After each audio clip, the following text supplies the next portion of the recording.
Good evening and welcome to Monday's edition of the Regional News, starting with news in Jamaica. A fired-up Jamaica Labour Party leader, Prime Minister Dr. Andrew Holness, on Sunday expressed confidence that he will lead his party to a third consecutive term in government, as he named September 3 as the date for the island's 19th general election. Nomination day will be on Monday, August 18.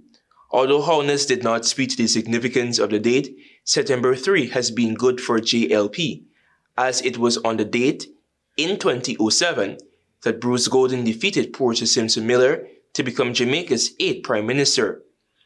It was also on the date that in 2020 that Holness won his second mandate.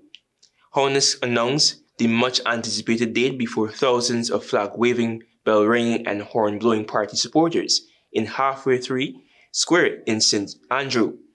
Oozing confidence, the Prime Minister declared to the crowd that crammed into the St. Andrew capital to be bigger than the 2016 crowd he addressed at the same venue when he was opposition leader.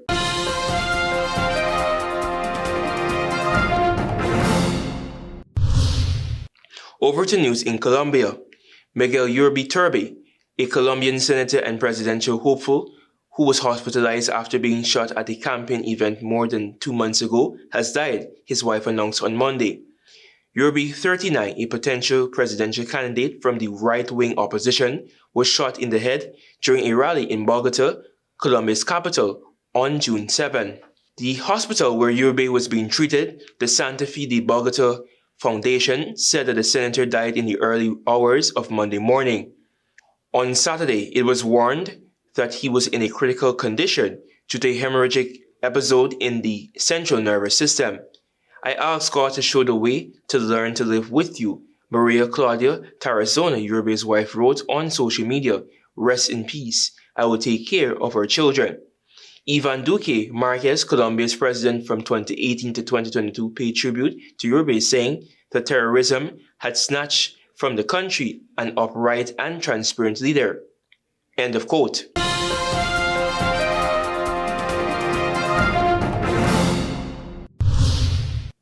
Finally, with some international news, a prominent Al Jazeera journalist who had previously been threatened by Israel was killed along with 4 colleagues in an Israeli airstrike on Sunday in an attack condemned by journalists and rights groups. Israel's military said it targeted and killed Anas al-Sharif, alleging he had headed a Hamas militant cell and was involved in rocket attacks on Israel. Al Jazeera, which is funded by the Qatari government, rejected the assertion, and before his death, al-Sharif had also rejected such claims made by Israel. Anas al-Sharif and his colleagues were among the last remaining voices in Gaza, conveying the tragic reality to the world, Al Jazeera said. Al-Sharif, 28, was among a group of 4 Al Jazeera journalists and an assistant who died in an airstrike on a tent near Al-Sharifa Hospital in eastern Gaza City, Gaza officials said, and Al Jazeera said. An official at the hospital said that 2 other people were killed in the strike. A 6th journalist, Mohammed Al-Khaldi, a local freelance reporter, was also killed in the strike, medics at Al-Shifa Hospital said on Monday. Calling Al-Sharif one of Gaza's bravest journalists, Al Jazeera said that the attack was a desperate attempt to silence voices in anticipation of the occupation of Gaza. Thank you for watching. I am Antonio Day. Goodbye for now and be safe.